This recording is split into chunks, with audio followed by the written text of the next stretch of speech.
2절에 헤로드 왕 때 예수께서 유대 베들레헴에서 나심에 동방으로부터 박사들이 예루살렘에 이르러 말하되 유대인의 왕으로 나시니가 어디 계시냐 우리가 동방에서 그의 볼을 보고 그에게 경배하러 왔노라 하니 헤로드 왕과 온 예루살렘이 듣고 소동한지라.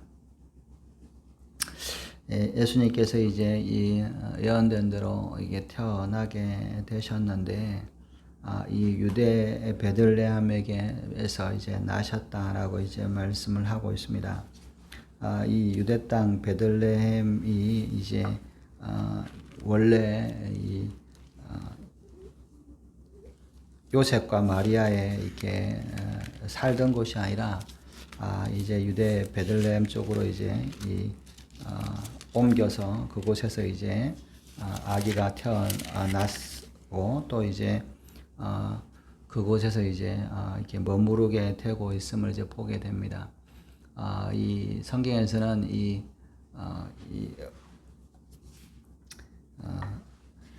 로마 황제가 이제 이 호적을 새로 하기 위해서 이제 호적을 이렇게 내려서 고향으로 돌아가서 이제 호적을 하라고 이렇게 명령이 내려왔기 때문에 이제 이 호적하러 베들레헴에 이제 들렀다가 이제 예수님이 태어나시게 되는 것이죠. 그래서 이제 이 베들레헴은 이 예루살렘에서 가까운 지경에 있는 지역이고, 특히 이제 이 베들레헴은 예루살렘에 이렇게 그 양을 공급하던 또 이렇게 재물을 공급하던 지역이었다라고 그럽니다. 이게 뭐냐면 이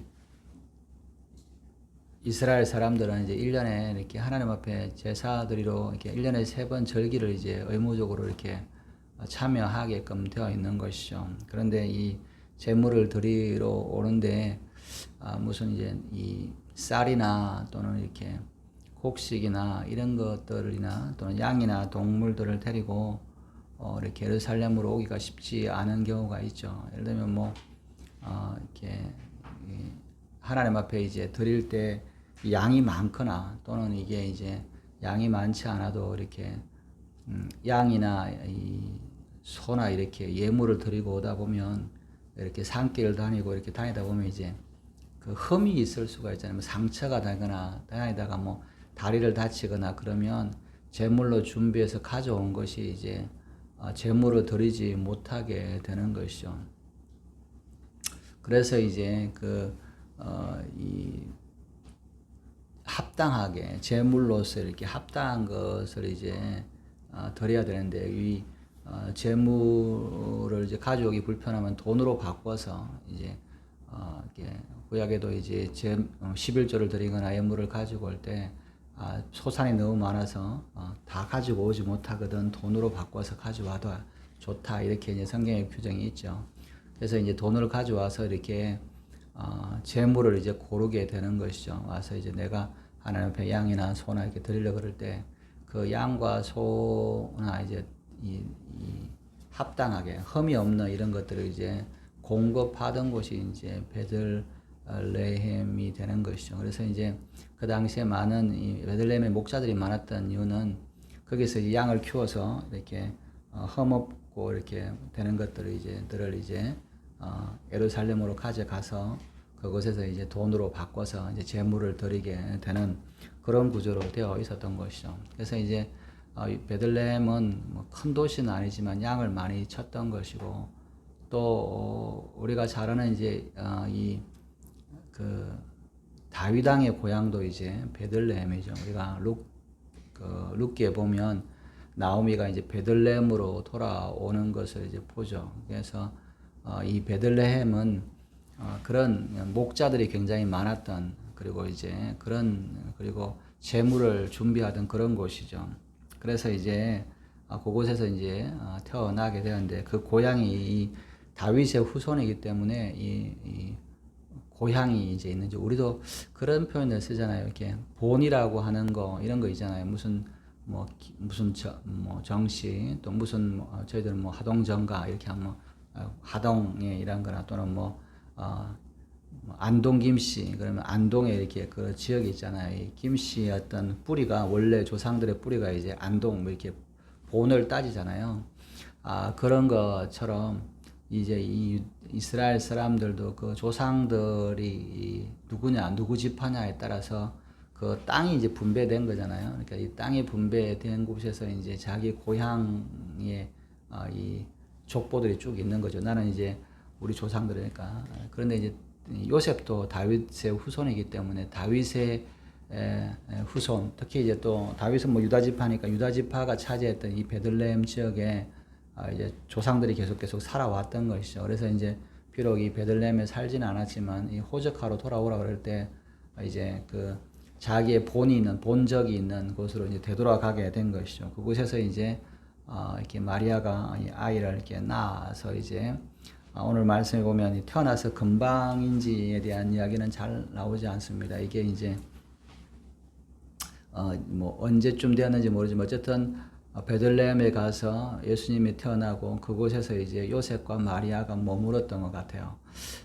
그것을 우리가 이제 어떻게 아냐면 이 동방 박사들이 와서 이제 이 이야기를 하고 나서 뭐냐면 이 2살 아래의 모든 이렇게 아이들을 이렇게 죽이는 것을 보면 이 넉넉 잡아서 이제 이렇게 그것을 뭐 바로일수보다 2년 이내에 이제 이 동방 박사들이 움직이고 별을 보고 움직였기 때문에 그 안에 있었던 것 같아요. 그래서 어쨌든 아이를 낳고 이제 베들레헴에 거주하고 있는 것이죠. 그리고 특히 이제 아이를 낳을 때 점이 이제 보통 성경으로 유대적으로 이제 해석을 하면 보통 이제 나팔절 기간, 나팔절, 초막절 이 기간이었을 거라고 이제 우리가 봅니다. 그거는 이제 누가복음에 세례 요한이 태어난 시간들을 이제 계산해 보면 이제 보통 이렇게 나팔절에 이제 태어났다라고 볼 수 있는 것이 뭐냐면 세례 요한은 6월절 즈음에 태어나거든요. 그래서 세례 요한은 6월절쯤에 태어나게 되니까 예수님은 이제 나팔절 즈음에 이제 태어났을 거다 이렇게 이제 보는 것이죠. 세례 요한은 우리가 그것을 또 어떻게 하냐면 세례 요한 아버지가 이 제사장이잖아요. 그 반차가 있어요. 이 반차가 언제 근무하는 때가 이제 있는데 이 반차가 근무하는 이 시간이 있죠. 세례 요한의 아버지는 이제 아비야 반차이기 때문에 이 반차라는 말은 이제 순서 있죠. 제사장들이 그냥 무조건 다 섬기는 게 아니라 그 자기의 어떤 순서가 되면 가서 이제 성전에서 일주일 동안 근무를 하는데 이 근무하는 시간대에 이제 하나님의 음성을 사자를 천사를 만나고 이제 세례 요한이 임신을 했기 때문에 이제 보통 그렇게 계산을 합니다. 어찌됐든 이제 베들레헴에서 태어났을 때 동방에서부터 박사들이 예루살렘에 이르렀다 이렇게 이야기합니다. 이 동방이 어느 때냐라고 돼서 이제 이 동방이 뭐 어떤 사람들은 이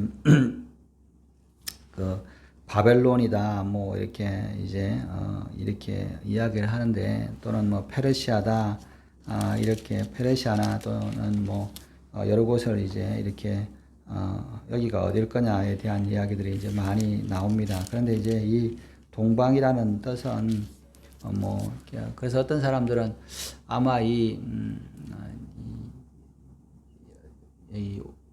페르시아에 원래 이제 다니엘이 바벨론에서부터 이제 바벨론이 면하고 페르시아에까지도 이제 그 총리를 했기 때문에 바사 지금의 이란 거기에 했기 때문에 거기에서 이제 예수님이 태어나는 것에 대한 것들을 이제 가르쳐 주었을 거다. 거기에 있는 박사들, 이것은 이제 박사들이란 말은 점성을 연구하는 별을 이제 보는 이런 학자들을 이야기하는 것이죠. 그래서 천문학자 이 성경에서 막이라고 하는데 이거는 마고스라고 하는 이 단어를 쓰는데 천문학자 또는 뭐 의학, 자연과학 이런 것들을 이제 연구하는 사람들을 이제 보통 막이라고 합니다. 이 사람들은 뭐 하나만 연구한 것이 아니라 천문학과 또는 이렇게 마술 같은 거, 또 의학 같은 거, 자연과학을 같이 연구했던 사람들이 막이라고 그러죠. 그런데 우리가 어떻게 볼 수 있냐면 예를 들면 뭐 갈릴레오 갈릴레이 같은 사람이 이제 보통 막이죠. 이렇게 뭐 예술에 대한 것, 뭐 인체에 대한 것, 또 별에 대한 것들을 같이 연구하는 이런 사람들이었던 거죠. 그래서 이 동방이 아마 어떤 학자들에 따라서는 아마 페르시아에서 있었던 사람이 아닐까 이렇게 생각을 합니다. 그러나 정확하게는 보는 이 동방이란 말은 아나톨로라고 이야기하는데, 우리가 이제 이 아나톨로라고 하는 헬라어는 이제 그리스에서 보면 이 해가 떠는 곳이 우리가 소아시아라고 부르잖아요. 아나톨리아라고 하는데, 터키 지역을 이제 보통 아나톨로라고 하는 헬라어를 씁니다. 아나톨리아, 지금도 이제 아나톨리아를 이제 터키 지역을 소아시아라고 하는 곳을 부르는데, 이 이스라엘에서 이제 동방은 터키 지역이 아니라 이제 더 동쪽에 있는 바사 지역 또는 바벨론 지역, 또는 어떤 사람은 아라비아 지역, 이렇게 이제 동쪽에 있는 해 뜨는 곳에서부터 왔다, 이런 의미가 되는 것이죠. 그래서 정확하게 어디서 왔는지에 대한 것들은 이제 여러 가지 학설이 있습니다. 그래서 어떤 사람들은 이제 다니엘로부터 배웠던 바사 제국에서 이란 쪽에서 온 사람들이 아니냐 이렇게도 하기도 하고, 또 오히려 또 아니면 아라비아 반도에서 왔던 사람일 거다라고 하는, 뭐 어쨌든 여러 가지 이제 이 사람들이 있는데, 뭐 정확하게 어느 정도는 이제 드러나지는 않죠. 어찌됐든 이스라엘에서부터 동쪽에서부터 왔던 이런 박사들이 예루살렘에 왔다라고 이제 말씀을 하고 있습니다. 유대인의 왕으로 나시니가 어디 계시냐? 우리가 동방에서 그의 별을 보고 그에게 경배하러 하노라 라고 이야기합니다. 예루살렘에 와서 예루살렘이 이제 유대인의 어떤 수도니까, 유대인으로 왕으로 나시니가 어디냐 이렇게 이제 말을 하면서, 우리가 동방에서 그의 별을 보고 그에게 경배하러 왔노라 라고 이야기하는 것이죠. 이들이 예루살렘에 와서 유대인의 왕으로 나시니가 어디냐, 우리가 동방에서 유대인의 왕을 지칭하는 별이 나타난 것을 보고 우리가 쫓아왔다, 이렇게 이제 이야기를 합니다. 뭐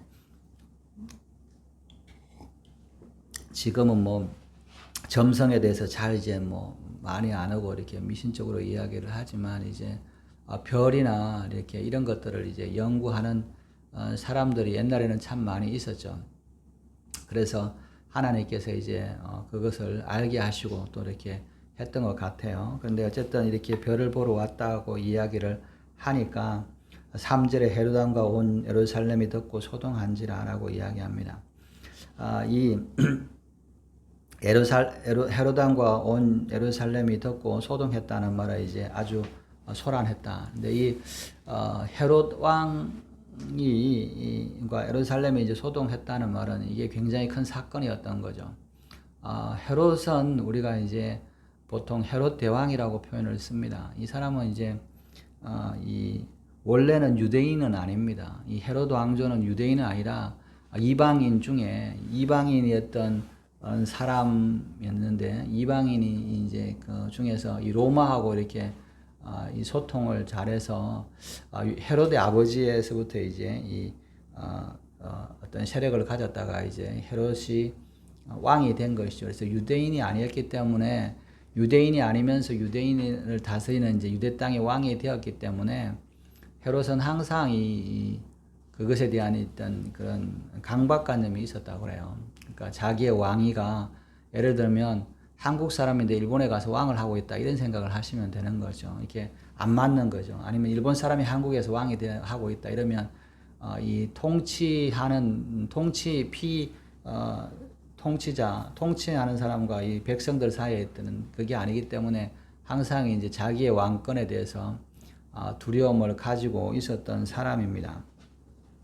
그래서 이 헤롯은 아주 집착적으로 자기의 왕권을 지키기 위해서 노력했는데, 심지어는 뭐냐면 자기 아들도 이렇게 죽여죠. 왕권에 대해서 도전된다라고 생각하면 자기 아내나 자기 아들도 스스럼없이 이제 죽이는 것이죠. 그래서 이 자기 아들을 뭐 물에 빠뜨려 죽이기도 하고, 또 이렇게 아들을 여러 명을 이제 죽여요. 자기 아들 중에 자기 왕권에 도전했던, 뭐 도전했다기보다는 어린 아이들도 예를 들면 이렇게 되는 거죠. 아들이 있는데 이 아들이 좀 똑똑하다 그렇게 하면 얘가 또 나를 또 하는 거 아니야 싶어서 죽였다, 이런 사람이죠. 아주 이런 역할을 했던 사람인데, 이 사람이 그래서 특별하게 이제 또 뭐 건축 같은 것들을 많이 하고 이 유대인들에게 어떤 호감을 사기 위해서 많이 하고, 특히 이제 우리가 예수님 당시에 이 성전을 이제 보면 예수님께서 성전을 건축하고 있는 아름다운 모습들을 이제 보여 제자들이 정말 아름답다, 잘 지었지 않냐, 또는 뭐 바리새인들이 뭐 오랫동안 짓고 있는데 네가 어떻게 이것을 3일에 짓냐라고 할 때 그 성전을 짓게 되는 것이 이제 헤롯 왕이죠. 헤롯 왕이 유대인들에게 잘 보여주기 위해서 이 수룹바벨이 세웠던 성전을 이제 아주 잘 이렇게 리모델링을 해서 그렇게 했던 사람이기도 합니다. 그렇게 보면 이 헤롯 왕이 볼 때 자기가 지금 왕으로 있는데 새로 왕이 나타났다라고 이야기하니까 얼마나 이렇게 이 충격이었겠어요. 그리고 이제 그 백성도 다 소동이 일어났다. 자기 아들조차 죽이는데 뭐 자기 아들이 아니라 유대인의 왕이 나타났다, 이런 이야기를 들으면 이렇게 얼마나 이렇게 놀랬겠습니까? 이게 왕권에 대한 도전이라고 생각을 했겠죠. 그래서 이제 헤롯 왕은 보통 이제 BC 4년에 죽은 날짜는 거의 이제 역사에 분명히 나타납니다. 그래서 통치하는 것은 BC 한 37년에서부터 BC 4년까지 대략 한 이제 30여 년을 이제 3년을 이제 다스리게 되는데, 이스라엘을 다스렸는데, 이렇게 보면 예수님이 태어난 해는 우리가 이제 보통 모든 학자들이 대부분 이야기하는데, 우리가 알고 있는 뭐 AD 1년 이렇게는 아니고 보통 이제 BC 4년이나 5년 사이일 거다, 이렇게 이제 보통 봅니다. 그래서 이제 그 예수님이 헤롯 때에 태어났던 거죠. 헤롯 왕 때 태어났다고 보면 보통 이제 우리가 알고 있는 서기 2026년 이렇게 하면 이제 그것보다 좀 4년 더 이렇게 태어나시고, 그리고 이제 우리가 33세를 죽으면 AD 33보다 AD 한 29년에서 30년 사이에 이제 십자가에 죽으셨다, 이렇게 학자들은 보통 이해를, 성경 역사 뭐 성경 학자들 대부분 그렇게 이제 알고 있는 것이죠. 어찌됐든 이 헤롯이 이제 왕으로 다스리고 있는 곳에 유대인의 왕이 났다라고 그러니까 이 헤롯의 어떤 질투심이나 헤롯의 권력력이 굉장히 폭발했던 것이죠. 이 유대인의 왕으로, 자기는 유대인이 아닌데 이 유대인의 어떤 왕으로 태어났다는 것이 나타나고, 그리고 별을 보고 왔다라고 하는 것이 들으니까 유대인들이 살고 있던 예루살렘에서 소동이 나게 된 것이죠. 4절에 왕이 모든 대제사장들과 백성의 서기관들을 모아 그리스도가 어디에서 나겠느냐 물으니 이르되 유대 베들레헴이오니 이는 선지자로 이렇게 기록된 바 또 유대 땅 베들레헴아 너는 유대 고을 중에서 가장 작지 아니하도다. 내게서 한 다스리는 자가 나와서 내 백성 이스라엘의 목자가 되리라 하였음이니라. 이에 헤롯이 가만히 박사들을 불러 별이 난 때를 자세히 묻고 베들레헴으로 보내며 이르되 가서 아기에 대하여 자세히 알아보고 찾거든 내게 고하여 나도 가서 그에게 경배하게 하라.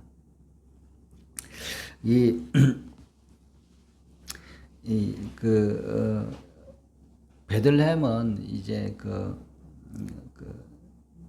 특별하게 이제 베들레헴은 이 라헬이 죽은 야곱의 아내였던 이 라헬이 이제 하란에서 돌아오면서 이렇게 둘째 아들 베냐민을, 첫째 이제 요셉 태어나고 그다음에 이제 막내, 이게 야곱에게는 막내죠. 이게 라헬은 둘째 아들이었던 베냐민을 놓다가 이제 죽은 곳이 이제 이 베들레헴입니다. 그러니까 보통 이제 베들레헴 지역이죠. 유대 땅 에브라다라고 이렇게 표현하는데 이제 그 베들레헴 근처인 것이죠. 그래서 이제 성경에서는 뭐냐면 이 베들레헴에 대한 예언이 굉장히 많이 나옵니다. 그래서 이제 이 성경에서 특히 이제 다윗 왕이 태어난 다윗의 고향이기도 하고 그랬기 때문에 이제 이 베들레헴이 나오는데 이 왕이 이제 헤롯 왕이죠. 이 모든 대제사장들과 백성의 서기관들을 모아 그리스도가 어디서 나겠느냐 물었다, 이렇게 이야기합니다. 메시아가 온다라고 예언되어 있으면 성경에서 어디서 태어나느냐 이것을 이제 찾아라, 이렇게 이야기하는 것이죠. 대제사장들과 백성의 서기관들, 이 대제사장들과 백성의 서기관들은 성경을 이제 연구하는 사람들이죠. 그리스도가 어디에서 나겠느냐 물으니 이는 유대 땅 베들레헴이니 이는 선지자가 기록된 바라고 이야기합니다. 이 대제사장과 서기관들을 성경을 굉장히 연구하는 사람들이죠. 근데 참 놀라운 것은 이 모든 사람들이 예수님의 메시아가 오는 것에 대해서 정확하게 알고 있고 장소를 알고 있었음에도 불구하고 누구도 메시아가 태어났음을 알지 못했다라고 하는 거예요. 이 동방에서 이 박사들이 와서 유대인의 왕이 태어나는데 어디 있느냐라고 말하기 전까지 이 메시아에 대해서 전혀 인식하지 못하고 메시아가 태어났다는 것 자체를 알지 못했다는 거죠. 이것은 굉장히 중요한 사건입니다. 이 모든 이 서기관과 대제사장들은 메시아가 온다는 것에 대해서 알고는 있었지만 그것을 준비하거나 기다리거나 또는 그것에 대해서 관심이 없었던 것이죠. 사실 이 모든 유대인들은 이 메시아를 사모했던 것이죠. 역사적으로 뭐 선지자들 대부분 메시아에 대해서 그렇게 예언을 많이 있기 때문에 다니엘이나 뭐 여러 예언들이 있기 때문에 이 메시아에 대해서 왕으로 이스라엘의 왕으로 오시는 분에 대해서는 이 소망하는 것이 이 유대교의 어떤 그것인데 핵심인데 정작 그 유대교에서 제사장들과 서기관들은 그 메시아가 왔을 때 알지 못했다는 것이죠. 이것은 굉장히 시사하는 바가 있습니다. 모든 교회는 예수님을 예비하고 예수님을 기다립니다. 그러나 정작 예수님이 올 때 예수님을 오시는 것을 알지 못하는 경우가 있을 수 있다는 것이죠. 우리가 예수님의 재림을 이야기하지만 예수님의 재림의 때를 대부분의 교회들은 깨닫지 못했다는 겁니다. 근데 성경에는 주님이 오심을 도적같이 온다라고 그러나 그런데 믿는 자들에게는 주님의 오심이 도적처럼 임하지 않을 거다라고 이야기를 하고 있습니다. 여러분 신랑이 오는 것은 신부가 준비하고 하면 신랑을 맞이하잖아요. 근데 참된 신부가 아닌 사람들은 그 신랑이 올 때 그 신랑을 맞이하지 못하게 되는 것이죠. 알고 있는 것과 준비하고 기다리는 것은 전혀 다릅니다.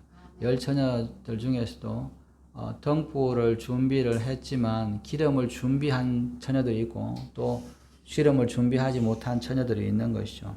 아는 것과 그것을 준비하는 것은 별개다. 이 제사장들과 서기관들은 모두 다 메시아가 어디서 나는 것에 대한 정확한 지식을 알고 있었음에도 불구하고 메시아가 정작 태어났을 때는 아무도 그분을 알지 못하고 깨닫지 못했다는 것이죠. 그들이 이르되 유대 베들레헴은 이는 선지자로 기록된 바 유다 땅 베들레헴아 너는 유대 고을 중에 가장 작지 아니하도다. 내게서 한 다스리는 자가 나와서 내 백성 이스라엘의 목자가 되리라 하였습니다. 그들은 성경을 찾아서 이 땅이 유대 땅을 유대 땅에서 이스라엘의 목자, 이스라엘을 다스리는 자가 태어날 텐데 그 이스라엘이 다스리는 자가 태어나는 것은 베들레헴이다라고 하는 이 예언을 이제 찾아낸 것이죠. 이것은 미가서 5장 2절의 말씀을 찾아온 것이죠. 예수님이 메시아가 태어나는데 그 메시아가 태어나는 그분은 베들레헴에서 태어날 거다라고 이제 말씀을 하고 있는 것이죠. 그 예언들을 이제 가지고 유대인의 왕으로 태어나는 목자는 성경에 예언된 것을 보면 베들레헴입니다라고 이제 사람들이 이야기를 하게 되는 것이죠. 그런데 이게 참 놀라운 것은 이 헤롯 왕이라고 하는 사람이에요. 유대인의 왕이라고 하면 유대인이 왕이냐를 누구를 찾느냐가 아니라 성경에서 유대인의 왕이 어디냐를 이제 물어본다는 거죠. 이것은 어떻게 보면 이 헤롯 왕은 정말 악한 왕 중에 한 명이거든요. 이렇게 뭐 자기 아이도 뭐 기꺼이 죽이고 자기 반역하는 자는 뭐 아낌없이 왕권을 해서 이렇게 죽였던 또 뒤에 보면 이제 이 어린아이들을 그냥 아무렇지 않게 죽이는 이런 악한 왕이었음에도 불구하고 메시아에 대한 것들에 대해서 이 정확하게 이 성경에서 있다라고 하는 것들을 알고 있는 거죠. 그래서 이제 대제사장들과 서기관들을 불러서 어디 있냐 이렇게 이야기하니까 성경에 이렇게 기록되어 있습니다. 믿지는 않지만 성경에 그렇게 되어 있습니다. 이렇게 이야기하는 거죠. 그것을 보면서 이제 이 헤롯이 가만히 박사들을 불러 별이 나타난 때를 자세히 물었다 라고 이야기를 합니다. 이 성경에서 우리가 따르면 베들레헴에서 왕이 난다라고 하는데 이 별이 언제 나타나서 언제부터 왔느냐 어디서부터 왔느냐 이런 것들을 이제 얼마나 걸렸느냐 뭐 페르시아에서 오는 기간이 있잖아요. 그렇게 걸렸는지를 따져보고 이제 처음 별이 나타나는 시점부터 이렇게 이제 쭉 보면 아마도 별이 처음 나타난 것은 2년 전쯤이었을 거다 이렇게 이제 봅니다. 왜냐하면 그것을 보고 이렇게 그 2살 아래의 사람들을 다 죽이잖아요. 그러니까 이 별을 보고 따라왔기 때문에 별을 처음에 이제 발견하고 이게 유대인의 왕에 대한 별이구나. 그리고 이제 이 박사들이 모여서 이제 준비해서 여행을 떠나왔을 거잖아요. 그러니까 별이 처음 발견된 것은 2년 전이었다. 이렇게 이제 볼 수 있습니다. 그래서 그 태어난 것은 뭐 2년 전이라고 알지는 못하니 뭐 2년 내이지만 별을 보고 이제 움직이는 거죠. 아마 그래서 학자들은 이 별이 이렇게 항상 떠 있는 별이 아니라 혜성 종류였을 거다. 이게 왜냐하면 이 별이 계속 매년 떠 있었다 그러면 뭐 이렇게 매년 떠 있는 별이면 유대인의 왕이라고 생각을 하지 않았겠죠. 그런데 이제 혜성처럼 이렇게 주기로 이렇게 움직이는 별이었기 때문에 그런 이제 보고 이것을 계산을 했다라고 하는 겁니다. 뭐 보니까 이제 그 과학자들이 이제 그런 걸 했더라고. 이 별들을 역산하잖아요. 그래서 예수님 당시 태어날 즈음에 나타났던 혜성을 이제 연구한 그런 것도 있긴 하더라고요. 이별이었을 거다. 이게 이제 주기가 있으니까 뭐 이렇게 이런 별이 있었을 거다. 이렇게 이제 보기도 합니다. 어찌됐든 이 별을 2년 전쯤에 이제 별을 보고 출발했던 것을 이제 알게 되고 2년 전에 처음에 별이 발견되었다. 이렇게 이제 보는 것이죠. 8절에 베들레헴으로 보내 이르되 가서 아기에 대하여 자세히 알아보고 찾거든 내게 구하여 나도 그에게 가서 경배하게 하라. 이 헤롯은 이 자세한 이 유대인의 왕으로 태어난 자가 누군지에 알고 이 왕으로 태어난 자를 이제 제거함으로써 자기의 왕권을 공고하게 하기 위해서 박사들에게 나도 경배할 테니까 그것이 정확하게 누구냐, 누구 집에서 태어난지를 좀 알아줘라. 이렇게 이제 이야기를 하는 것이죠. 9절에 박사들이 왕의 말을 듣고 갈새 동방에서 보던 그 별이 문득 앞서 인도하여 가다가 아기 있는 곳 위에 머물러 서 있는지라 그들이 별을 보고 매우 크게 기뻐하더라. 집에 들어가 아기와 그의 어머니 마리아가 함께 있는 것을 보고 엎드려 아기께 경배하고 보배합을 열어 황금과 유황과 몰약을 예물로 드리니라. 그들은 꿈에 헤롯에게로 돌아가지 말라 지시하심을 받아 다른 길로 고국에 돌아가니라. 이 박사들이 왕의 말을 듣고 이제 이 위치가 이 베들레헴이었음을 이제 알고 이렇게 베들레헴을 향해서 이제 가게 된 것이죠. 이 사람들이 이 박사들이 왜 베들레헴으로 직접 차지하지 않고 이 예루살렘으로 들어왔느냐에 대해서는 이제 아마 이 별을 따라오다가 예루살렘하고 이제 베들레헴하고 차이는 그렇게 멀지는 않거든요. 그래서 오면서 유대인의 왕이니까 왕궁의 수도에 있겠지 이런 생각을 했던 것 같아요. 그래서 이제 그렇게 생각했던지 아니면 이제 오다가 이렇게 이제 그런 생각 때문에 예루살렘으로 들렀을 거라는 생각이 들고 또 하나는 뭐냐면 이게 별빛을 이제 잃어버렸던 거죠. 따라오다가 이제 별빛을 따라오다가 이렇게 별을 이제 놓쳐서 이제 찾아왔던 것 같은데 이제 어쨌든 와서 이렇게 설명을 듣고 이제 베들레헴이라고 하는 것 무작정 이제 따라가는 것이 아니라 베들레헴이라고 하는 것을 찾아서 이제 가게 된 것이죠. 그래서 가다 보니까 이 베들레헴을 향하여 가다 보니까 동방에서 자기들이 있던 고향에서 보던 이 별이 자기들을 인도해 가서 이 아기가 있는 곳에 머물게 되었다라고 이야기를 합니다. 12절에 보면 꿈에 지시하심을 받아 다른 길로 고향에 간다 이렇게 이야기합니다. 근데 동방 박사들이 왔을 때 별을 보았을 뿐만 아니라 이 하나님의 이 지시하심을 꿈에서 봤던 것 아닌가 이런 생각을 합니다. 왜냐하면 이렇게 별만 보고 하는 것뿐만 아니라 이들이 이제 이 왕의 명령을 거부하고 다시 그냥 헤로데기 안 가고 돌아가는 것을 보면 이들이 출발할 때도 이 천사들의 어떤 꿈에 나타나서 현몽하듯이 이 지시하심을 받아서 그런 사람들이 이제 모여왔다라고 이제 생각을 합니다. 여기 왔던 동방 박사들은 우리가 이제 보통 뭐 어렸을 때 보면 3명이라고 이야기하는데 3명이라고는 이제 확정되어 있지 않죠. 3명이라고 하는 것은 이제 예물을 3개, 유황과 황금과 몰약이라고 하는 것 때문에 보통 3명이라고 그러지만 이 동방 박사가 왔다라고 하는 것은 이 동쪽에서부터 멀리 온다라고 하는 것은 그들이 먹을 거, 양식, 준비하는 것들을 끌어왔기 때문에 아마 굉장히 많은 어떤 상단을 이루어서 한 뭐 50명에서 이 정도 100명 이 정도 사이에 사람들을 이끌고 왔을 수가 있죠. 자기들이 먹을 것과 이런 것들을 준비해서 왔다라고 보면 그런 어떻게 보면 큰 규모의 사람들이 왔던 것이죠. 그들이 별을 보고 매우 기뻐하고 기뻐하더라. 기뻐하고 기뻐했다라고 이야기합니다. 참 놀라운 것은 유대인의 왕으로 왔지만 이 예루살렘에 살던 사람들과 왕들은 제사장들은 기뻐하고 기뻐했다기보다는 소동했다. 이건 뭐냐면 아주 이렇게 업로드 됐다는 거죠. 그죠? 완전히 이렇게 약간 소요가 일어났다, 폭동이 일어났다. 이게 그런 거 그런 의미라 그러면 동방박사들은 기뻐하고 기뻐했다라고 하는 것이죠. 예수님이 오실 때 주님을 기다리고 있던 사람들은 기뻐하고 기뻐하지만 많은 사람들은 이 소요가 일어났다. 막 이렇게 폭동처럼 이게 이 분노하고 막 이런 일들이 일어나게 되는 것이죠.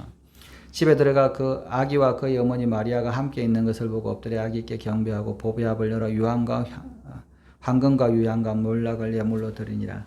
그들은 꿈에 헤롯에게로 돌아가지 말라 지시하심을 받아 다른 길로 고국에 돌아가니라.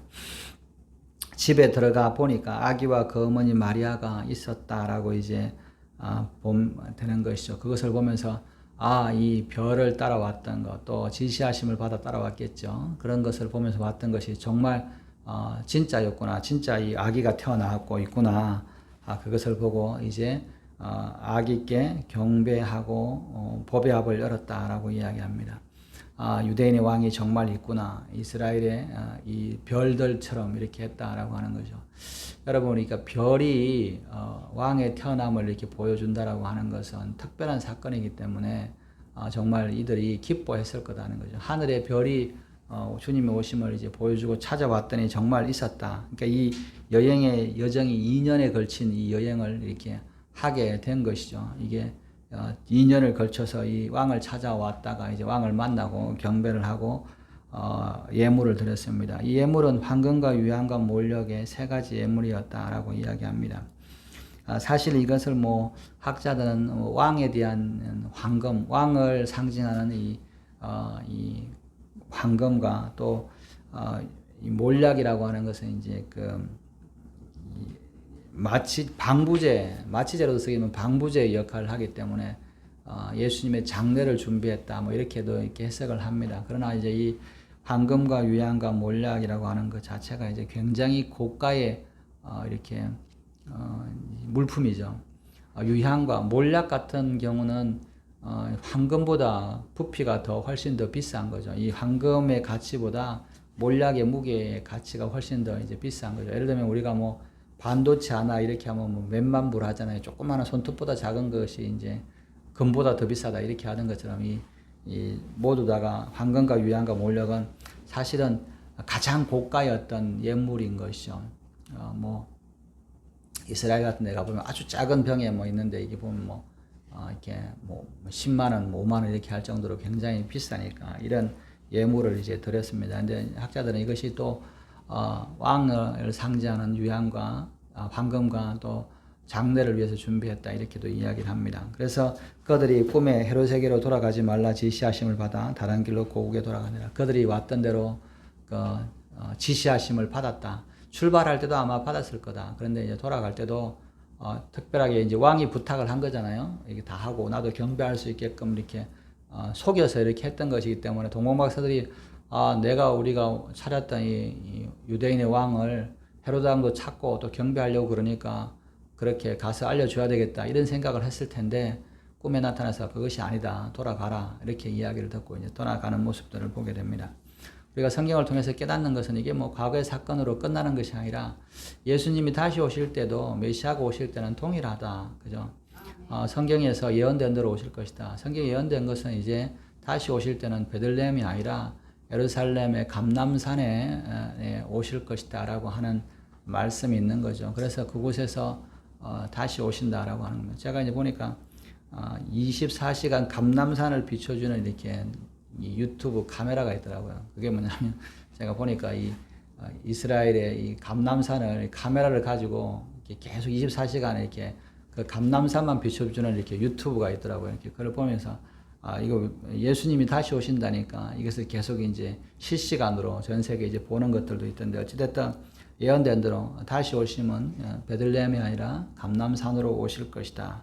그리고 그분이 오실 때는 유대인의 왕으로 오시는데 심판자로 오실 것이다 라고 하는 예언이 있는 거죠. 이게 초림도 예언된 대로 오시고 다시 오실 때도 예언된 대로 오실 것이라는 겁니다. 그래서 예수님이 오시면 우리가 준비하고 기다려야 한다는 거죠. 알고 있어서 준비하지 못하는 그런 어리석은 모습, 대제사장과 서기관들의 모습, 또 어리석은 처녀의 모습이 아니라 주님의 오심을 준비하는 동방 박사들과 또 기름을 준비했던 지혜로운 처녀처럼 주님의 오심을 기다리고 준비하시는, 그래서 주님을 만나시는, 그 주님을 만날 때 기뻐하시는 저와 여러분들 되시기를 주님의 이름으로 축원합니다. 기도하시겠습니다. 하나님 아버지, 주님의 오심을 예언되고 말씀하셨음에도 불구하고 준비하지 못하고 깨닫지 못해서 아버지 소동하고 또 놀라고 이런 모습이 아니라 우리가 준비하고 주님을 만나서 기뻐하는 그날이 될 수 있도록 은혜를 다하여 주시옵소서. 감사함의 모든 말씀을 이구 주 예수님의 이름으로 기도드렸습니다. 아멘. 주기도문 하겠습니다. 하늘에 계신 우리 아버지여, 이름이 거룩히 여김을 받으시오며 나라의 임하옵시며 뜻이 하늘에서 이루어진 것 같이 땅에서도 이루어지리이다. 오늘 우리에게 일용할 양식을 주옵시고 우리가 우리에게 죄지은 자를 사하여 준 것 같이 우리의 죄를 사하여 주옵시고 우리를 시험에 들게 하지 마옵시며 다만 악에서 구하옵소서. 나라와 근세와 영광이 아버지께 영원히 있사옵나이다. 아멘. 이 시간 우리가 주의